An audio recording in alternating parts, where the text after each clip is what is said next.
pun kula siagaken. Bagus. Lan pilih prajurit, pilih bobot, pilih tanding.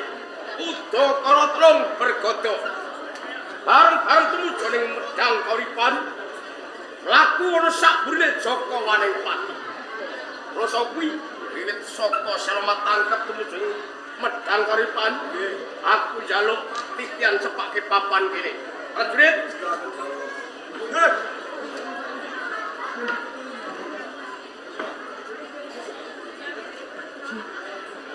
Ora tangsomo. Sioko makayo. Yestio sanjoto lumaksana magito-gito. Tatyo! Tatyo!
Belum.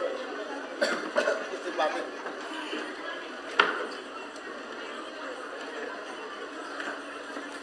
Kowe kabeh ngerti tanggung jawabmu mapan ana ing gedung Kusa.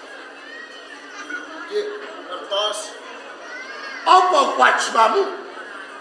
Jagi kawilujenganipun Kiai Brajalawa Arcawisnu. Bagus. Rikala kowe duwe kesaguhan sarta disumpah.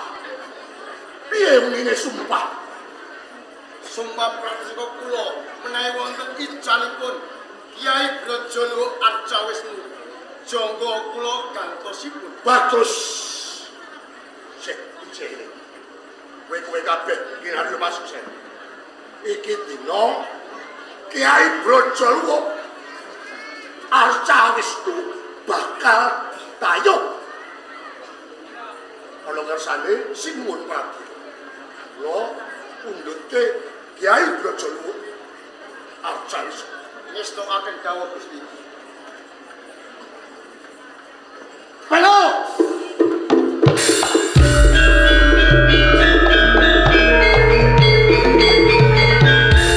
Apa sebenarnya kucingah? Kaya dene mendelong aku.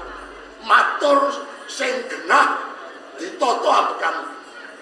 Ngaturaken tatiwasan Kiai Brajalawa Arcawisnu ical Gusti. Kiai Brajalawa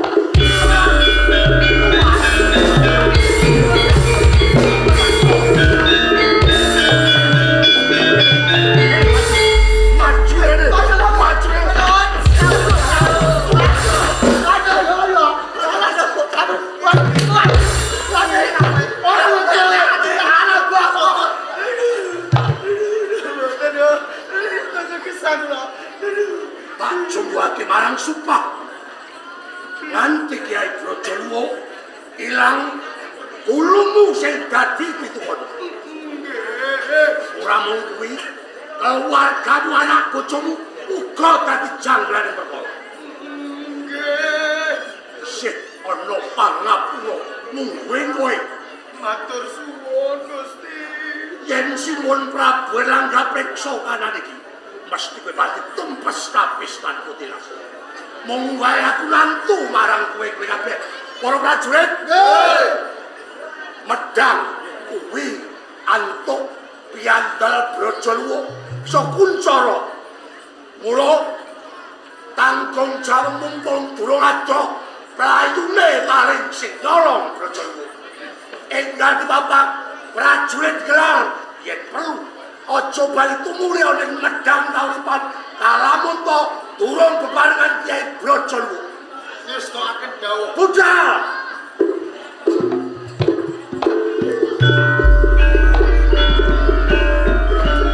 Raja, ya aja takon dosa. Ya, sikil cumangkah. Takut silih tangan.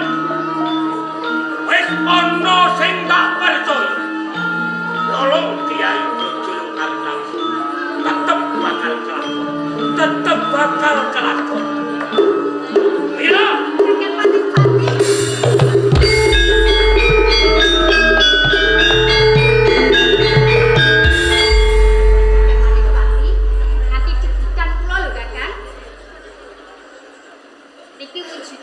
Kiai Brajalawa Arcawisnu.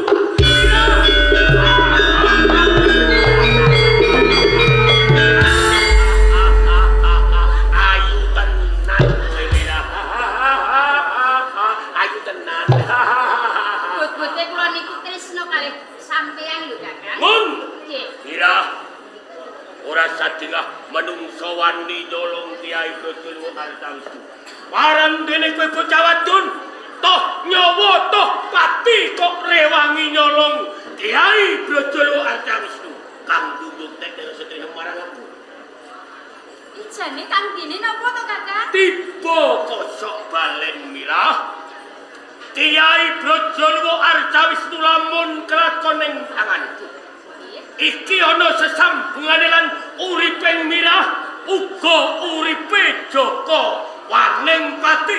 Kok saged ngaten Kakang? Aku sumpah marang kowe Mira. Najan kowe bocah desa. Aku Aglar Senopati. Nanging aku tanggung jawab. Kowe tetep bakal tak wek bojo Mira. Ngaten nggih. Malah ora mung kuwi. Menawa kelakon aku di bojo kowe, aku kepengin mulyakno uripe Mira. Mulya sejatining mulya.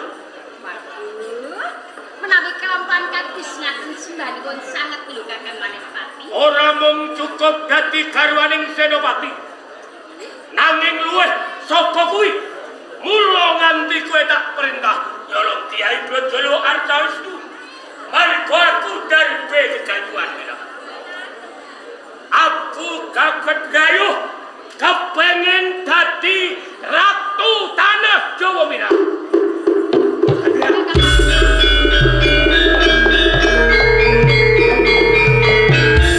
Saranane Kiai Brajala Arcawisnu marga daweng para pinter marang sapa wae sapa menungso ingkang kecundhukan Kiai Brajala Arcawisnu ing tembe bakal bisa dadi ratu-ratuning ratu ing tanah Jawa. Merga sing duwe bakale aku dadi ratu, Mira dadi bojone ratu lah kaya Kakang Manipati, mugi kasembadan penjaga panjenengan tur malah ing mangkinipun sang kula badhe kaangkat derajatipun kejawi panjenengan dados ratu ing mangkinipun Kakang. wiwit saiki sesuk lan sateruse kowe kena wiwiti angen-angen rasane dadi bojone ratu kepiye.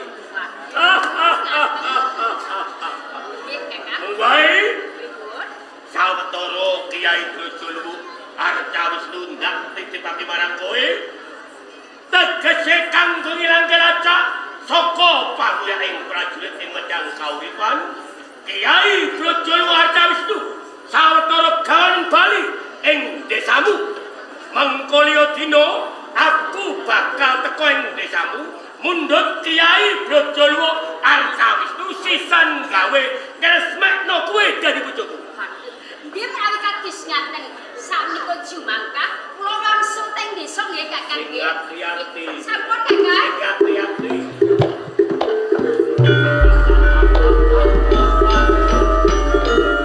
Aman Jayawati.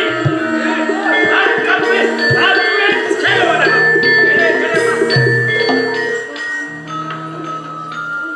Aturan besok aman.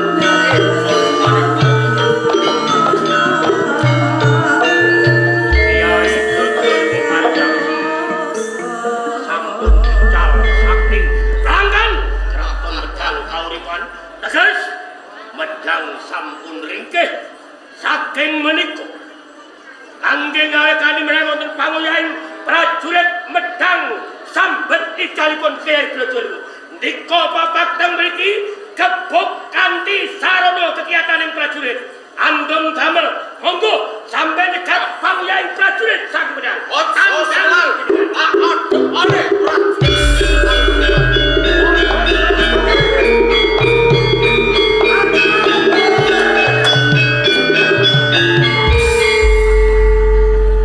Magewendes cegat dalane aja nganti dheweke iso mlayu.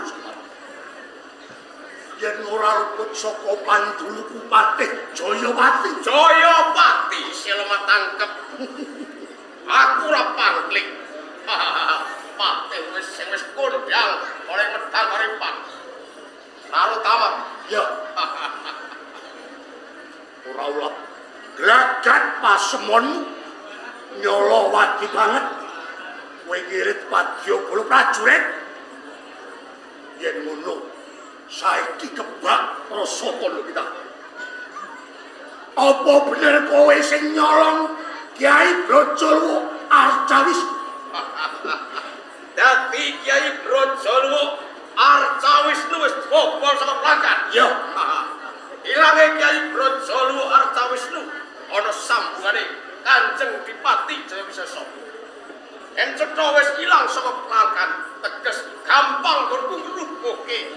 takon medal karo Pati. Yen ngono kowe sing nyolong Kyai Brojo. Ora tak selai. Kurang ajar. Patih Jayapati. Marutama piye? Mumpung durung pacut yen iso kena tak emanai. Saiki kowe ulungke aku Kyai Brojo. Tak totoy sak lembaring nyawa. Piye nantang perkara prajurit.